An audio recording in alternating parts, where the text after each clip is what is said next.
Hi friends, this is Sarah from Crafting and Relaxing. Welcome. This is Smash That Small Paper Pad process video, part 2. So if you missed part 1, you probably want to go back and watch it because I skip back and forth sometimes on a card. I don't necessarily finish the whole card at once. And you can watch Smash That Small Paper Pad and see the finals, beginning, end, however you want to do it. Now I got out my oil-based silver Sharpie marker. I've been moving things around in my craft room and it reminded me that I love this marker and I have it. I also have one in gold. It smells. Mr. Crafting and Relaxing came in later and was like, "What are you doing?" The smell doesn't bother me. I love that it's metallic and it pops. And this time I used the helicopter and I really like this card. I think this one turned out good. The airplane one, the embossing just wasn't all that I had hoped. And that line that I put across the bottom, almost like it's landing there on the ground, I think made a big difference. There's the plain one, right? I'm coming back and assembling it. I let the plain cool. It was heat embossed. It was really crinkled. So I let it cool, set some stuff on top of it, and then put it together later.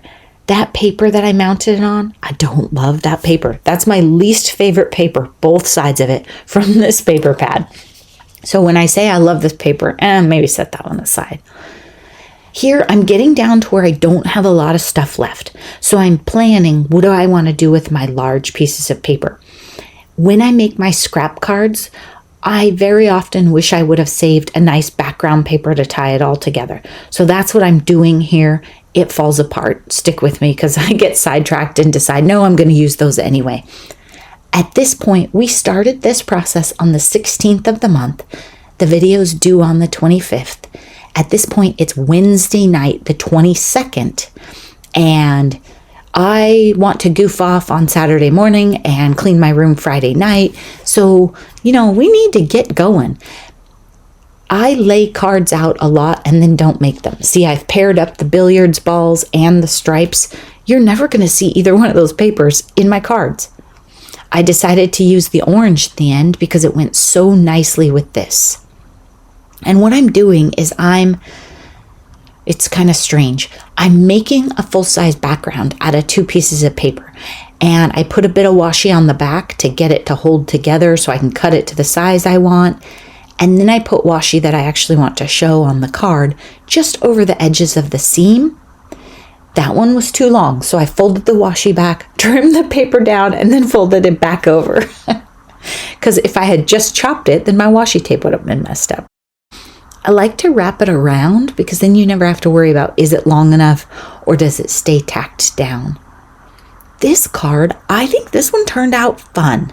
And I used some of that paper that I just told you I didn't like. So watch this. I took a strip of this and it has adjectives. Young, something, something, awesome. There we go. And then I'm trimming it down and putting it at an angle across it. That would be really cute for a little boy's birthday card, I think. Little boy birthday cards are kind of hard sometimes. Or just a younger male, right? It says young, so at some point it just becomes ironic. Easy. I like that paper. It has color in it, but not flowers. This would be a great card for anybody. Heck, I'd like this card. I'd like my birthday cards to say young. Here I'm using my Barely Art glue. Earlier I used my Quickie glue pen on the exact same die. This way I know without a doubt those letters are going to stay on, and maybe I'm a little worried the other way. Maybe I just don't know where my Quickie pen is at this point. And my art glitter glue is in the other room. That's why I'm using the Barely Art. It just depends. Use what you have. That paper with the hexagons, oh, I love that paper. That was fabulous. I would have liked more of that. Had a navy in it and a teal. I made this embellishment for Smash Our Stash last month. It was about flowers. The color was a stretch. It's a new embellishment that I've never tried. You watch process videos and you think, oh, their cards come together so quickly. Well, as I've said before, it's because some of these things, I've had the same die or the same stamp for years. watch this, I'm about to mess up. I marked where it needed to be trimmed, and then I trimmed the part that showed, not the underside. So I was trying to line things up. It didn't really work. In the end, I was like, it's fine. Just slap it together. They're trucks, front half, back half. It looks all right.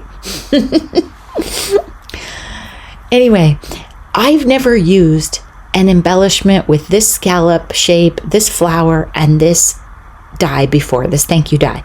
What do you think? Should I have made the card that way? Do you like it? I think it might have worked, but the flower is a little purple. I didn't make the card that way. I'll tell you that right now. But I think you miss this part. People don't show this in their videos, or they don't talk about, if you've had the same stamp, which many of my stamps, I've had them for 20 years. I know exactly how they look on a card front. I know if I like it horizontal or vertical or that kind of stuff. Sorry, I got outside the frame, but I did add glue on the back of that. Thank you. I just get zoomed in and forget sometimes. Okay, we backed up. We're moving on to a different card. I laid this stuff out when the camera was off. That had a hair in it, so I have to restamp it. It wasn't a deal breaker, but it didn't look great. This travel paper I absolutely loved, but travel is tricky right now. Again, I put it on there crooked, so then I trimmed off one side. And I was looking at my dies. I just looked at the wall and stared and thought, what do I have that's gender neutral? I've got tons and tons of flowers, right? A globe is gender neutral, so then I put it with the travel stamp. And thinking of you, I was looking for something that would work. I almost went with Get Well Soon, but I have a pretty big stash of gender neutral Get Well Soons right now. So I switched to Thinking of You. Here I'm patching together a background, same trick, the washi's on the back. I find it easier to washi them together and then just cut the size I want than do fractions and math and get 2 strips the right size. I mess up less. And then I can line up the pattern just the way I want it to. I used a sheer geometric washi tape over the front of that. It was kind of fun. Then these tags, I never showed them in the Smash That Small Paper Pad project share video. I realized I had scraps of papers that were a pretty good size for tags, and so I cut them. I will probably back them with cardstock, or tea-dyed paper might work, but most of my tea-dyed stuff is pretty thin. They need to be a little thicker to be a good tag in a journal, but I also could glue them on a page. And the bikes, I thought that would be a cute one for that motorcycle journal. I still have the fabric motorcycle cover journal. Bicycles in the motorcycle, like transportation kind of thing. I don't know. I'd have to find the journal to put it in there. But anyway, I die cut about 3 or 4 tags. I'm stalling a little bit at this point. I'm waiting for the Thinking of You to dry. I'm trying to figure out what I'm going to do with this card base I just made.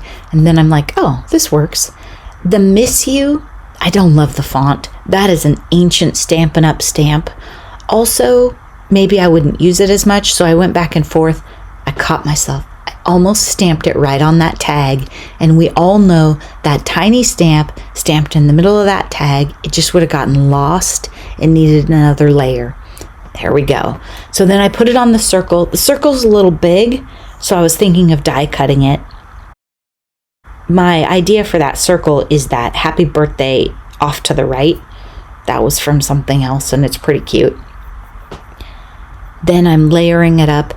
I am using a ton of this paper that Andrea got at Goodwill. It is a lovely blue with, if I had to say it's not a perfect navy, maybe a hint of green. So it goes wonderfully with this paper pad. It's nice texture.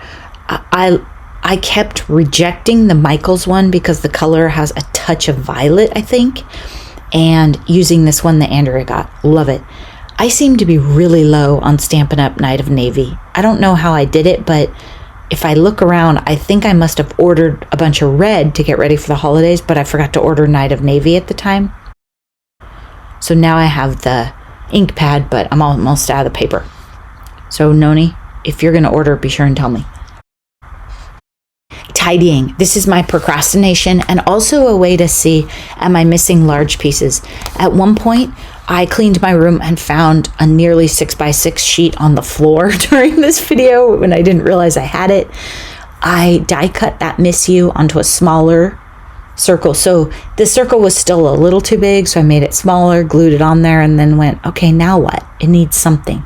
And I'm just shuffling items that I have sitting around.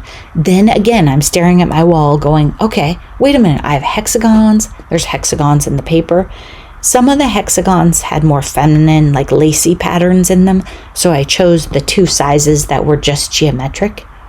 And then I was trying to figure out how to use it with the tag. I was really still trying to use the tag.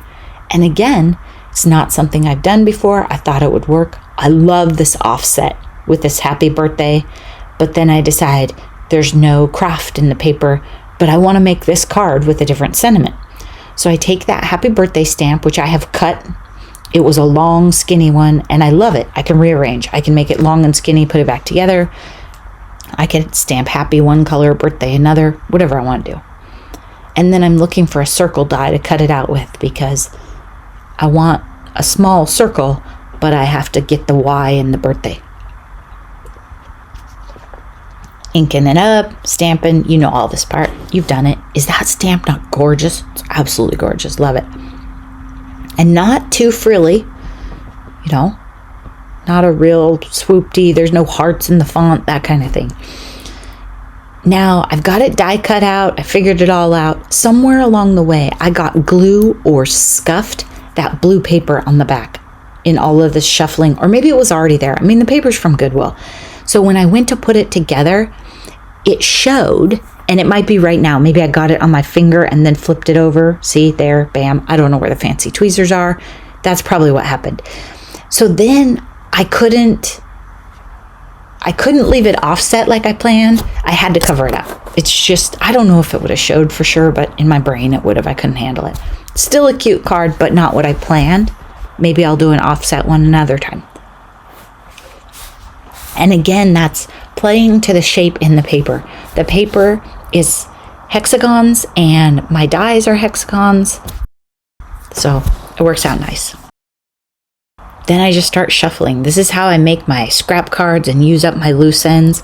I liked the cameras and I kept fiddling with them to try and figure out how to use them. And this is a lot of color for me, these papers, but I really enjoyed it.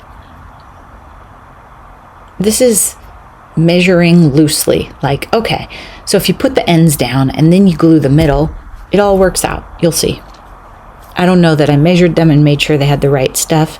I mixed a lot of cream and white. That seems to be my thing now. I don't know if it's because I'm too lazy to find the cream paper or if I just feel like it works. I used to be kind of weird and militant about that, but now I'm changing it up. So I put the ends on first the way I wanted them, and then I just put the middle piece in the center. I knew it was the right length. That way, if I didn't cut everything perfect, who cares? Laid that over both of them, brought it together. I really like this card. It was so easy too. It's a scrap card. I don't think I usually do a design like that, but really liked it. I should repeat that.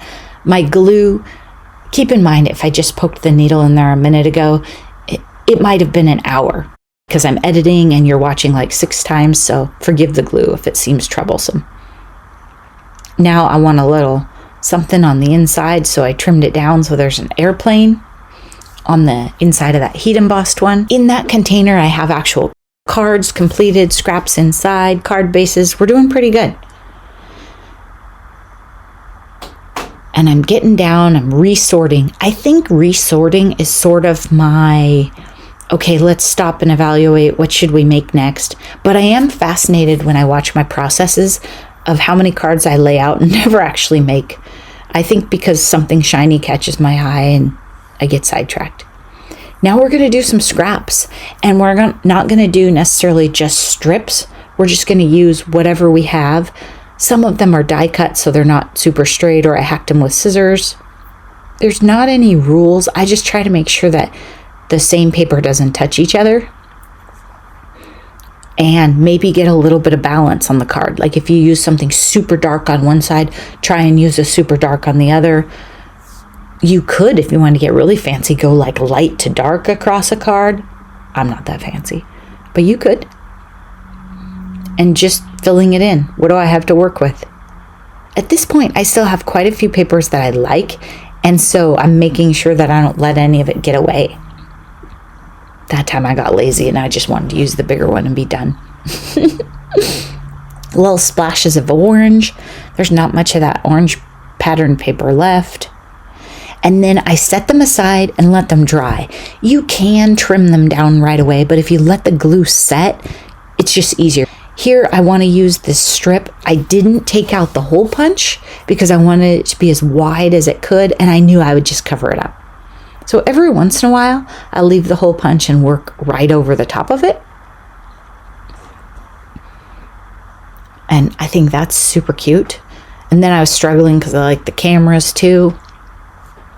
There you go. The thinking of you is going to cover that up and just be cute as can be.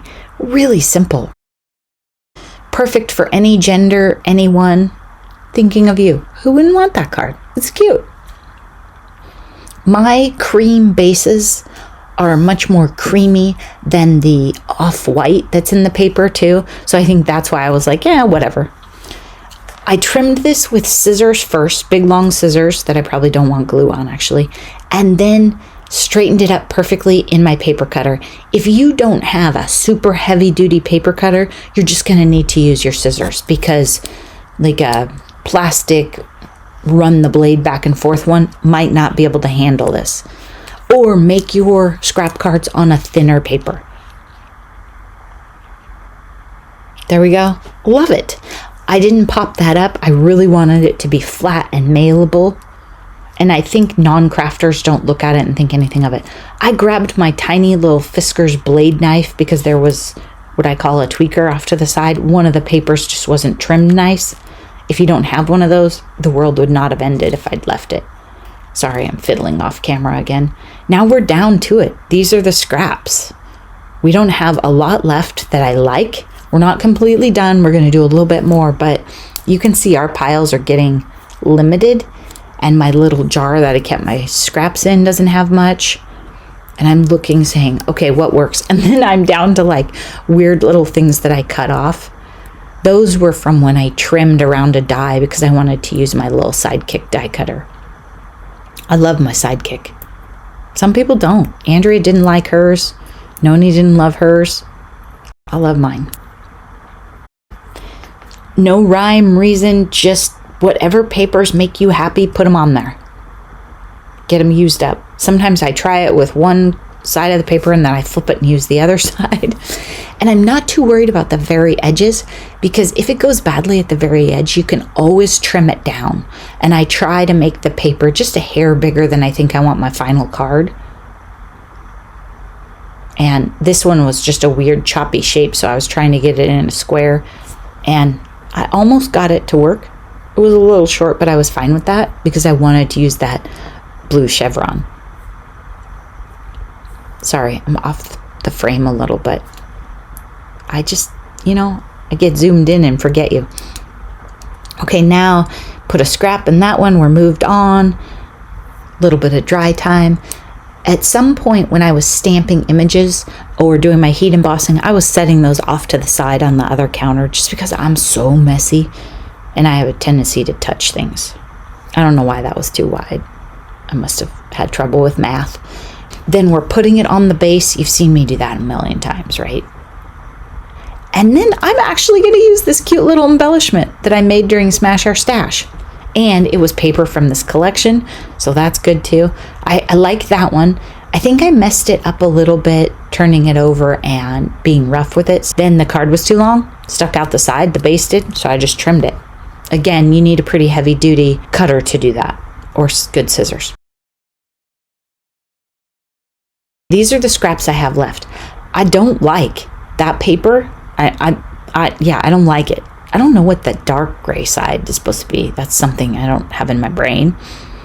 So all of those go away. And then that pretty much just left me these two embellishments, a little bit of cameras. It's not much. I put it in my scrap bin and maybe you'll see it die cut. Maybe you'll see some of those cameras fussy cut and something. Now we need to put some enamel dots on. So I'm getting out my enamel dots. And by the way, if you don't have enamel dots or you don't have embellishments, these cards are fine the way they are. People would still be happy. They wouldn't say, hey, I buy too many embellishments. I actually had a rule that I couldn't buy embellishments for a long time, even when Tuesday morning was up and running, because it just got out of hand. I need to use them. I have an overflowing amount of them, and that's what we're trying to do, is use these up. Enamel dots will go out of style. Those nail head things were really cool for a while, I think, maybe, and then not so much. They're great for masculine cards. At the time when I was making this video, Andrea gave me a bunch since then, I didn't have very many colors of enamel dots, so not all the cards got them, but it just added some interest, mixed them up. I really like it on the Thinking of You. And I couldn't decide if I liked it with 3 like that one. Usually you want to put your embellishments in odd numbers, right? But look at this one. I just put 2, mostly because there were 2 on the sheet, and I think it's really cute. It just brings that light color up a bit, makes the Thinking of You pop. I'm sure there's some sort of like graphic design artsy term for that. I don't know. That Get Well Soon doxy is ridiculously cute. Then I'm looking, because I'm thinking this Happy Birthday star card doesn't have any stars on it. Are you kidding me? The lady who has stars of everything. But when I'm looking through my little stash bins, there aren't navy stars in there. So I'm grabbing some silver ones and some tealy colored that actually matches the paper, and just adding a little bit of interest here and there. I have a tendency to make such clean style things that I really don't use my embellishments up. And I just need to add them. And I think that's it. So if you haven't seen the actual project reveal Smash That Small Paper Pad video, go check it out. Thanks for watching. Bye-bye.